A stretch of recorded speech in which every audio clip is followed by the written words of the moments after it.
But you ready to do this, man? Let's do it, man. All right, man. So we're going to rank our quarterbacks. All right, you want to go first? You want to go, or you want me to go first? Doesn't matter what you All want right, to do. I can go first. I'll go first. Lead the man. way. I'll set you up. Lead the way. So at my number 5 quarterback for this draft, again, I based this a lot on kind of what I saw in guys that I watched most throughout the season. And now, listen, I'm kind of breaking my own rule here a little bit because I'm not usually very high on Oregon quarterbacks. But Herbert kind of broke that mold for me.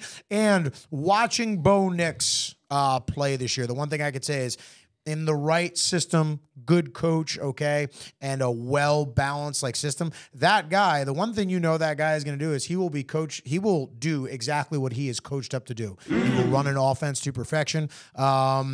Accurate, okay? Good arm. I wouldn't say great arm, but he's got a good arm. He can make all the necessary throws that he needs to in the NFL. Didn't see quite some of the off-platform throwing that I would have liked to have seen. That's kind of part of more the stud-type quarterback profile that we see nowadays. But again, a system operator, a high-level intellectual guy. Again, running the Oregon offense is very complex. It's very high-functioning, fast-paced. So a lot of things moving at one time. I think it shows you, if nothing else, that he's prepared for an NFL-level offense. And I think put him in the right system, maybe say somewhere like Denver, and little Sean Payton who's looking for a quarterback. Okay. I could see Bo Nix being an above-average starter in the NFL. Well, listen, that's my number 5. Number 5. My number 5 QB is J.J. McCarthy.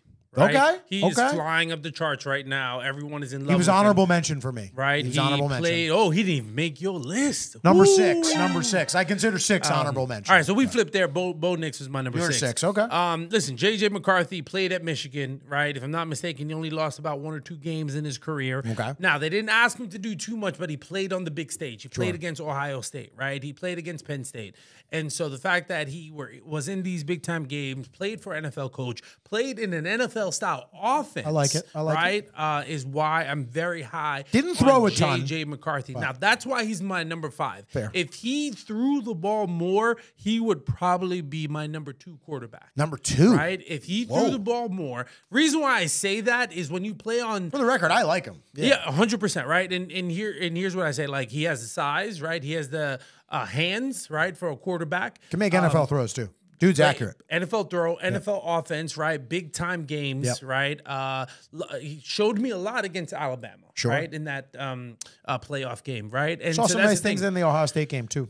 100%, right? So really like J.J. McCarthy. I think what's going to come down for J.J. McCarthy is where he ends up. If he ends up in a quality system, to say, listen, obviously there are rumors that the Giants are interested in him.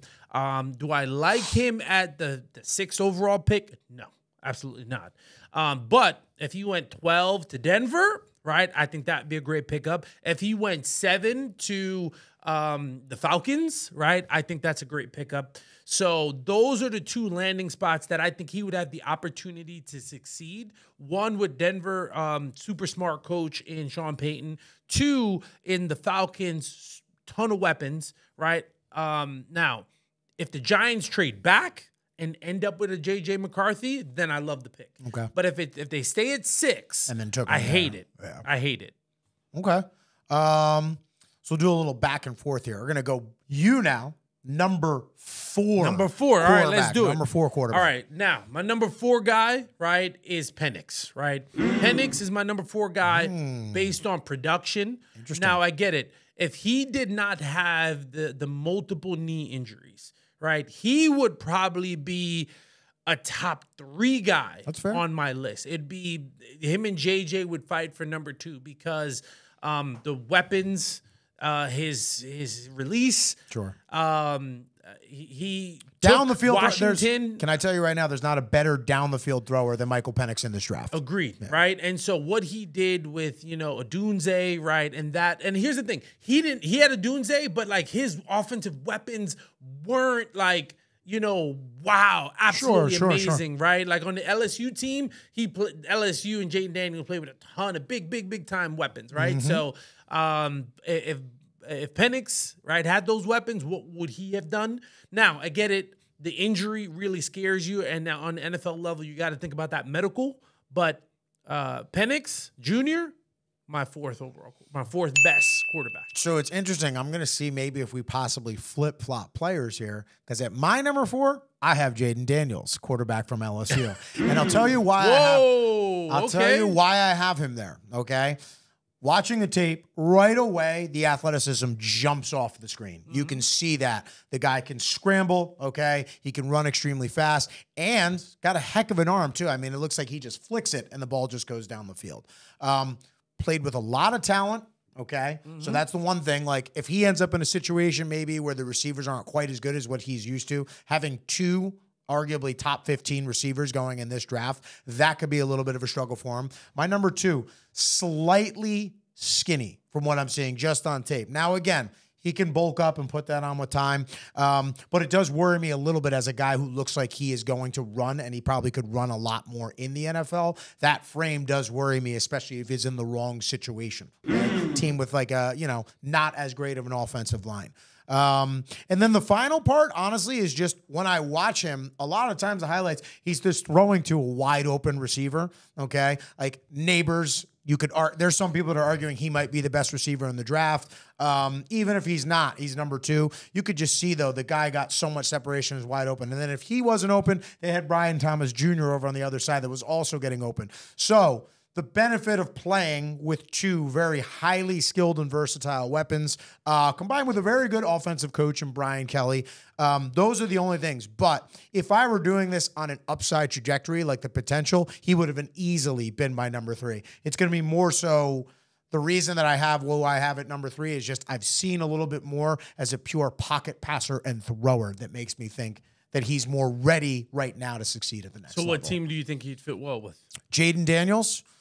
It's a good question. I'd love him on the Giants, but I know that they would never draft him. We won't get into all the reasons. We don't get into all that. But I'd like to see him with a good offensive line and some team like Atlanta is a team that kind of intrigues me a little bit if they're going the route of picking up a nice young quarterback, because his athletic ability combined with some of those playmakers and a Bijan Robinson, if you set up a nice offense, that would be a cool thing to see. I wouldn't love him in the Bears just because they haven't shown me that they have the infrastructure ready for a quarterback that, when I look at him, is still kind of developmentally needs some things to go through throwing the ball wise.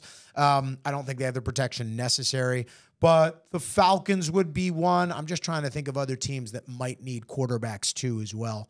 I mean, it would never go to San Fran, obviously. And San Fran is not going to go anywhere near an experiment like that again. No. You said the Falcons. Falcons would probably be like a team that I would like inside. Yeah. So who's your number 3?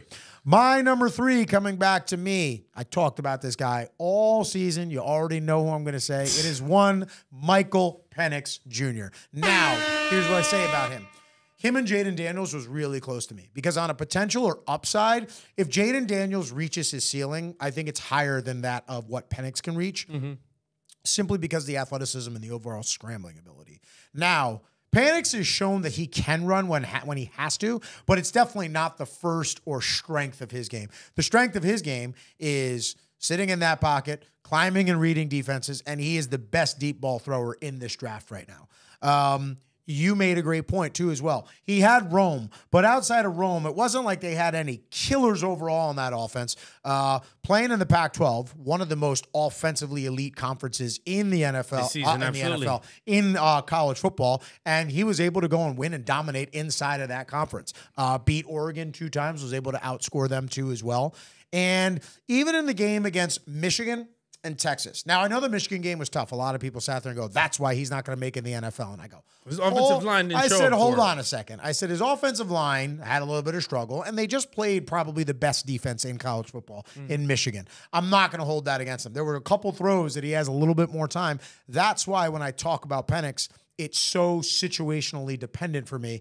Penix has to go somewhere where there is a good coach, a good offensive structure, and a good offensive line. If you give him those 3 things, I think Michael Penix can easily be a top 10 quarterback in this league with his throwing ability. So I like Penix. The injuries are probably the other part, the only reason that scares me a little bit. But didn't get injured at all this past season. He's still young. People keep talking about how he's 25. I mean, you got a minimum of at least 10 years with him, if not more, especially with the way the game is now. Quarterbacks can play longer. So Penix is my number 3.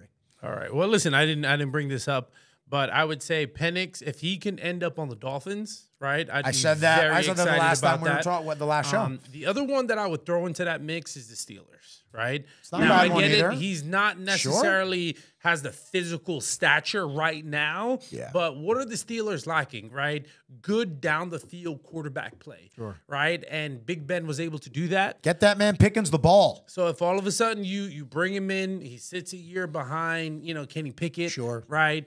Penix bulks up. Would love to see him on the Steelers long term. I get it. Too. Don't love the cold weather, right? But because I could see him dropping and ending up in a better situation. Yeah, too, exactly. Because of some of the things that people are concerned about. Exactly. So if he ended up, with and the last one I'll throw out there, wouldn't mind like seeing him on the Bucks. Right, hey, that's future not bad heir either. apparent. That'd be a great situation. Florida weather, indoor sit behind Baker for a year, figure things out. Exactly.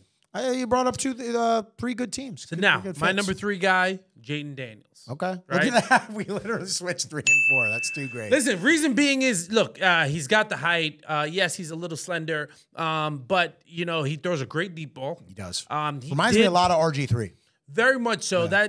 That really is the comparison. But I do listen, I'll be honest, to me, him and Penix have the same game, except Jaden Daniels is taller and right-handed. Yeah. And runs more.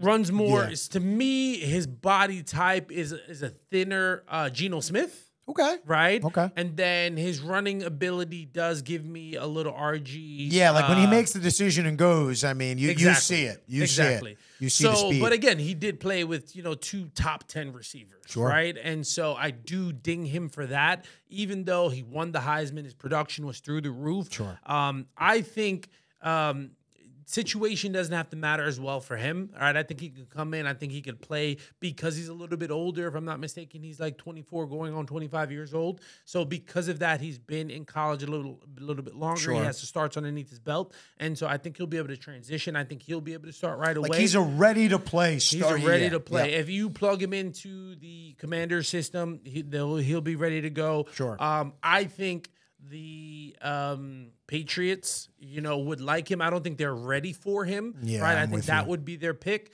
And again, the Falcons would love him, right?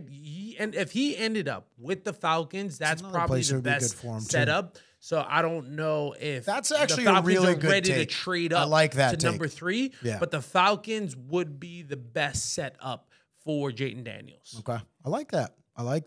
So now, number 2. It's going to you, number 2. So my number 2 is Drake Maye, right? Drake Maye, my number 2 quarterback. Yep. He's got the size. He's got some athletic ability, surprising running ability, right? Led the team in rushing this past season.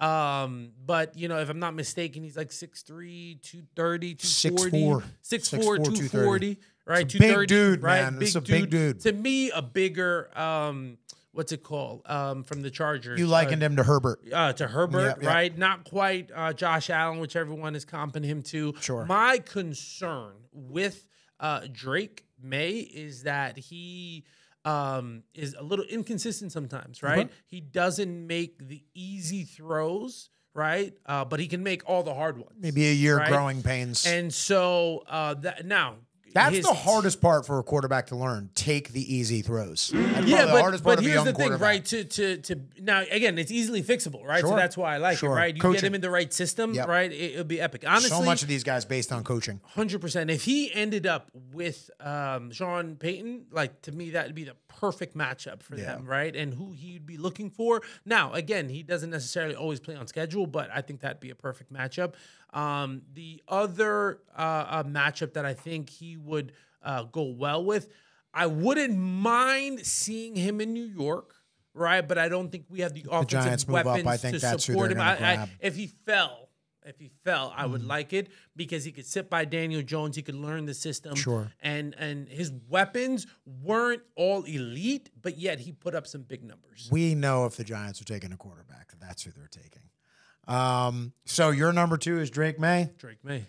My number 2 is also Drake Maye. All right. And when I turn on the tape and I watch Drake Maye, I see everything that I want to see in terms of an NFL profile. 6'4", 230. So you know he's a dude that's going to be able to take hits if and when they come, which they come sometimes, especially when you're younger, because a little bit of lack of awareness. You look in one spot, too many times. Mm-hmm.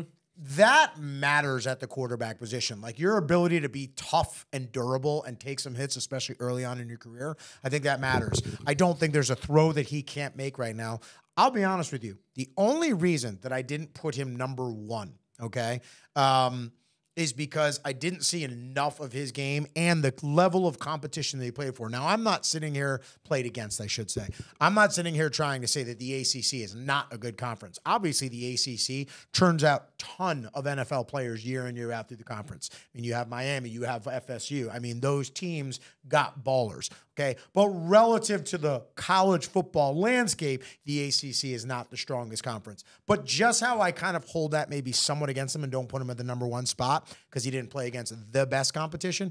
He also didn't have any major playmakers or notable names that he was playing with. And that's what tells me that a guy can go and play in the NFL, because it's not always going to be perfect. What do we keep saying about all these guys? The situation. It's so predicated on the situation.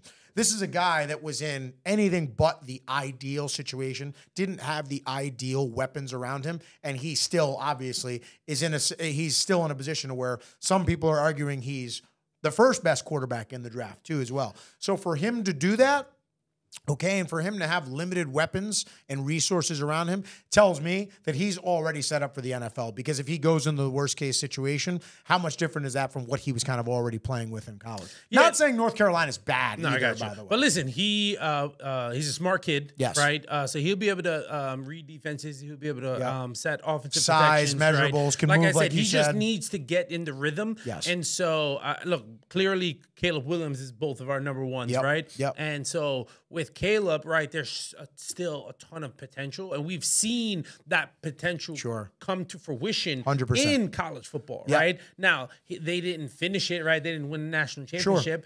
But he played Drake in arguably May, he played in arguably the best college football conference this year, and was basically asked, "Hey, can you just go out and outscore everybody because we don't have a defense?" And he could, but hey, listen, he came close. There's a bunch of games he threw for 400 yards, totally right? Agree.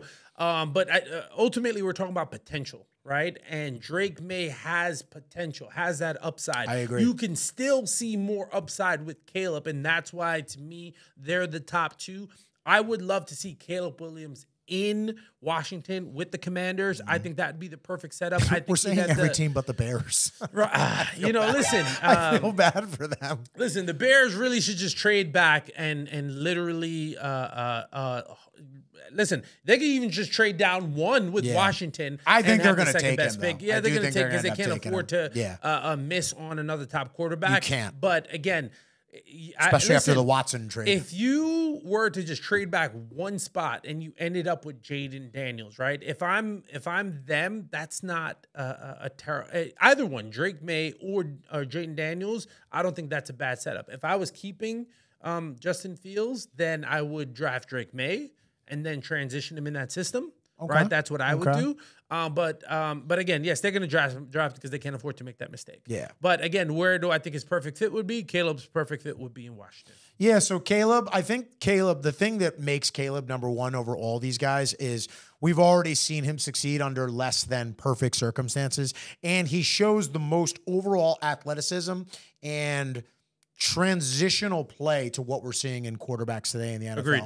That ability to scramble, that ability to where, oh, my offensive line isn't perfect, doesn't matter. This guy's going to find a way to extend plays and make big plays when he has to. And the moment wasn't too big for him because he played at USC. 100%. So he's not, the bright lights are not going to get to him, anything like that. I like Caleb as well. But yeah, I do honestly, after watching more film, I totally understand all the talk around Drake May, because I think Drake May has the potential, like you just said, he could be the real deal. And I wouldn't be shocked at all if Drake May ended up being the best quarterback in this draft class too as well. I think it's going to be between those two. But again, all these are so predicated on situations.